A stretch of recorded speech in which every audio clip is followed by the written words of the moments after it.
শ্বাসকষ্ট কালকে আসছিলাম এমনি 14 তারিখে আসছিলাম ওই ওইটা দেখা দিছিল তারপর 13 তারিখ আসছে 14 তারিখ রিলিজ দিয়ে দিছিল তা আবার শ্বাসকষ্ট বেড়ে গেছে কালকে আসছিলাম ওর তখন মানে খিচুনি ছিল আর আমরা এখানে ডাক্তার কাছে নিয়ে আসছি এখন আল্লাহর রহমতে অনেক ভালো ছিল এখন আমাদের রিলিজ দিবে শুধু রক্ত পরীক্ষা করছি কাগজটা হলে আমার সারা দিবে ডাক্তার বলছে আর কি চিটাই মেডিকেলে লয়ে আসতে আর কি তো মানে সবাই এখানে অনেক দূরে লয়েছি আমারও বলছে তখন আমিও লয়ে আনছি জি অনেক ভালো আছে এখন ঠান্ডি পেহানা জ্বর তিন দিন আজ বেড়াই 10-15 দিন লতি পড়লে বাসালে ভর্তি হয়ে দিলাম কিডনি একটা জ্বর দিয়ে এটা রয়েছি তারপর এটা কিনবার গেলে আবার আর লগে লই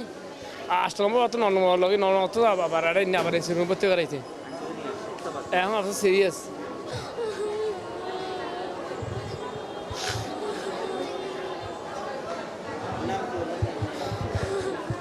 বেবি আমি বলি আপনার